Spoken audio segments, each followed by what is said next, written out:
Welcome to the Money Over 50 podcast, brought to you by Dallas Davison and Michael Hogue from Money Over 50 Financial Advisors. This information is general in nature and does not take into account your objectives, financial situation, or needs. Therefore, you should consider whether the information is appropriate for you and your personal circumstances. If you require personal advice, please contact Money Over 50 Financial Advisors. Here are your hosts, Dallas Davison and Michael Hogue. Welcome to the Money Over 50 podcast with Dallas and Michael. Dallas, your topic or rant today. You're here to talk about every time you borrow money, you're taking it from your future self. Thanks, Michael. Do I get that right? That's exactly right. I got thinking about this because there's a thing that human beings do. I'll start at the start. Yeah. We're all human beings. We somehow, and I think we've talked about this in various podcasts before, we think of our future self as someone completely separate from us. Intellectually, we know that doesn't make any sense. I am me now. Now, I won't even get into the whole meditate. I've gone and done a 10-day meditation retreat recently and dug into the whole thing of what is the self and the dissolution of the ego and all that sort of thing. But so anyone who's listening is going, well, there really is no self, and forget about that. What I'm talking about here is that you as a human being exist right now. You will be yourself in 10 years' time. You'll be a different version of yourself. You'll be 10 years older, maybe a few more grey hairs, but you are the same. You are the same person. And so what I find, and this is, I got thinking about this the other day, with when we borrow money, we talk about borrowing money as though we're borrowing money from another entity. So, you go, I'm borrowing money from the bank to buy a house, or I'm borrowing money from the car finance mob to buy a new car. It's actually not true. They're facilitating. They're the third party that's facilitating that transaction. But what you're actually doing is you're borrowing money from your future self. Now, and I know that makes sense intellectually to people, where if I take out a car loan, it's me that has to pay it back. Like, I'm borrowing it from Toyota Finance, or I'm borrowing it from I'm redrawing on my home loan, or whatever I'm doing there. I'm borrowing it from someone, but they're not going to pay that back for me. It's not a loan that I'm taking out that someone else is going to come in and pay back. It's just that then every week for the next 5 years, I have to pay X amount towards this loan to get rid of it. So I think that maybe this is one of those things where I'll say this and you'll look at me like I'm a weirdo, and everyone else will think I'm a weirdo as well. But if you really thought of it as every time you borrow money, it's not the bank is facilitating that transaction. Yeah. But all they're doing is transferring your income in the future to them, and they're giving you that money now. But you are the person. You are the person who has to pay that back in future. Does that make sense, what I'm talking about there? I've been doing it since I was 3 years old. So I'll tell you a story.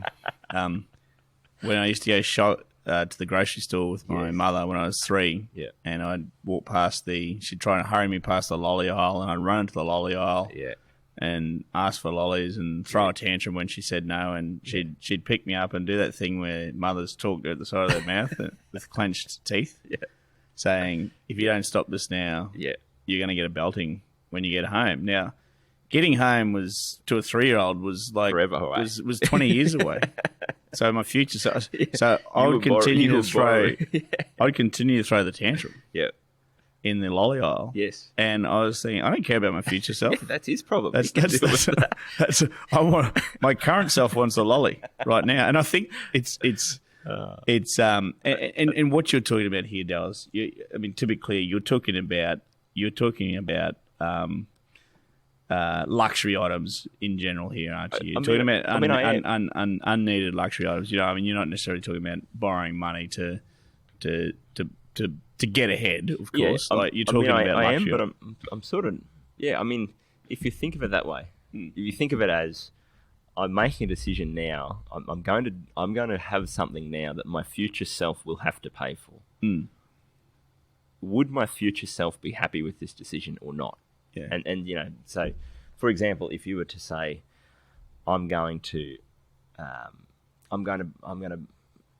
we've looked at this with clients before where if they've paid off their home loan and they've got spare cash flow, in some cases we might go, we're going to borrow $100,000 against the value of your home, and we're going to use that $100,000 to go and buy a basket of the biggest and best companies in Australia and around the world. So you in the future will have to pay back this loan, but you in the future will also own this basket of companies. And so that's I think the thing to think about is, would my future self be happy with that trade? And the reason why we have in some cases recommended that trade is because you go, in 10 years time, I'll go, okay, great, well, I had that loan and I've had to pay that loan off over the last 10 years.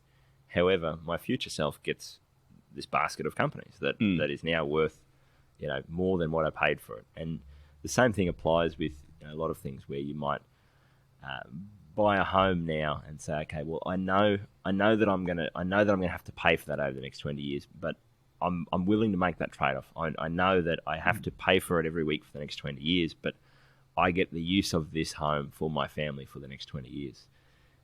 It's not, I guess the point of what I'm saying here is not that there is no real right or wrong. Like, it's not up to us to tell you what's right or wrong in terms of that borrowing, because, again, we're not the one that has to pay the loan back. No. You as the person making the decision, it's you that gets the thing now that you've bought with borrowed money, and it's you that has to pay it back in future. Yeah. It makes sense when you frame it that way, of course. And I don't think people actually put it into those perspectives. No. And you hear a lot of the time someone says, "Oh, I borrowed to buy this jet ski," for example. It's costing me $100 a week now. Now, you and I know that. What they're saying is, I can easily afford that, and I'd just blow that money if I didn't. Maybe I'd just blow that money if I didn't put that into that. You and I know that $100 a week harnessed into their superannuation fund over 10 years adds to an extra $100,000 that they'd retire with just over a 10-year time frame. If they're younger than that, it's a lot more than that. And from that they can generate a good $10,000 or $15,000 of extra income to go on holidays and things like that to run that out while they're retired. So that's the. I mean, that's thinking about your future self. There's the. I mean, oftentimes I find there's a high correlation between people that are very unhappy in their jobs and they're actually borrowing money to seemingly give themselves something happiness now. But when you think about it, it actually ties you to that job that you hate for longer, because you've got to stay employed there to pay that back. It's a similar sort of thing to someone who drinks because they're depressed. You know what I mean? You wake up, you feel terrible, you drink. You wake up the next day, you feel worse. So you feel terrible, so you drink again. It's that sort of thing where, for a lot of people, whether it's conscious or subconscious, it's that thing of, I'm doing something right now to try and make myself feel better, but you're planting the seeds of that more and more of that problem in the future. I've just thought of it, the jet ski analogy. The other analogy, I think, rather than trying to think of your future self as yourself, think of it the other way. See, if you borrowed money to buy a jet ski, for example, it's going to cost you $100 every week for the next 5 years, say. Imagine that it's like you have an evil twin, and every week this twin is a no-hoper, and they're always just, can't organise their life. Imagine that every Friday for the next 5 years, this no-hoper evil twin of yours comes to your house and knocks on the door and goes, "Hey, I've run out of money this week. Any chance you could spot me $100?" And never pays you back, and does it every Friday without fail for the next 5 years. You would very quickly get sick of that twin, because you'd just go, no, like, spend what you've got. Don't be coming to me and trying to take my money off me. Maybe it's not that it's your future self. It's like that thing of, it's $100 a week, but it's $100 every week that you're taking off your future self. So you finish work on a Friday afternoon and you go home and you think, maybe my wife and I could go out for we've got $100 cash here in my wallet. Let's go out for a nice dinner, or let's go and watch the football tomorrow, or let's go and do something like that over the weekend, or let's go to breakfast tomorrow and Sunday. And instead of you being able to do that, the no hope or evil twin is coming and knocking on your door and going, hey, you know that 100 that I really need that actually now, so can you give me that, and you not go and do that fun thing that you actually wanted to do on the weekend. So maybe that's a different way of thinking about it, that, you know, it's I'm now confusing my metaphors when I'm saying it's yourself, but it's not yourself, but it... Yeah. So the listeners out there might be thinking, we don't do any of this. Yes. So...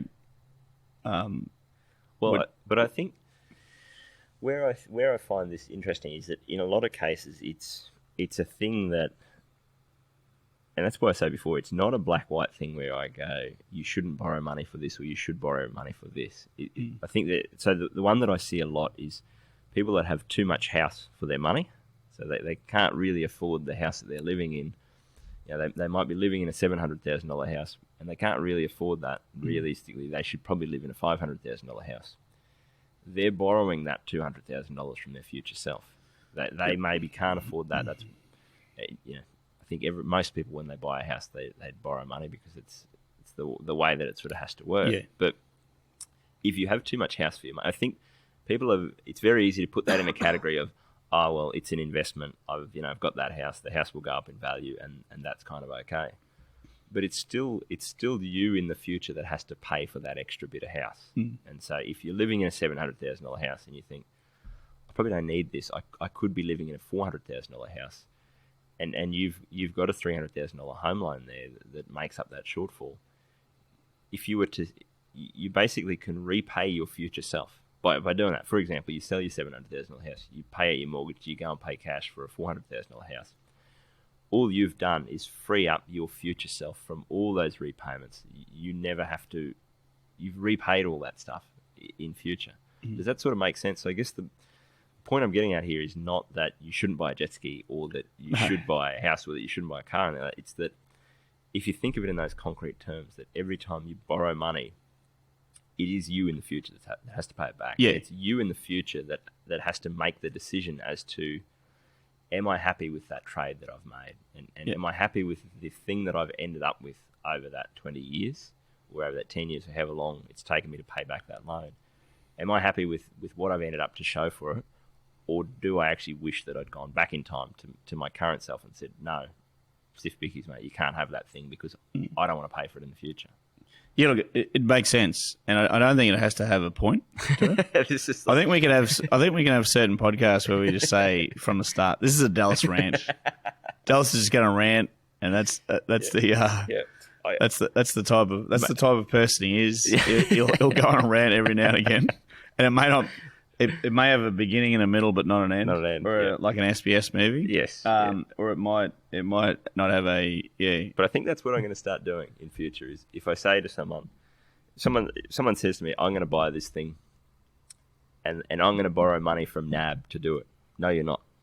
You are going to borrow money from your future self. NAB is just the middleman in that transaction, but you are borrowing that money from yourself. Or, I've got this new car. Oh, the guy at Toyota said that I could finance it, and Toyota's going to lend me the money. And no, your future self is going to lend you the money. That's the point. Yeah. It took us how long to get there? That's a good point.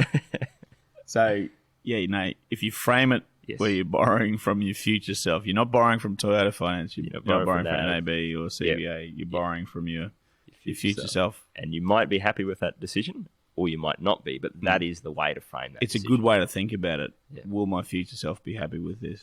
I'm glad we got there in the end. I was concerned that I just banged on about this for 10 minutes and hadn't really actually got the point that was in my head across. So I think that's how we leave it. Thanks for listening. Thank you for listening to the Money Over 50 podcast with Money Over 50 financial advisors. We look forward to catching up again soon.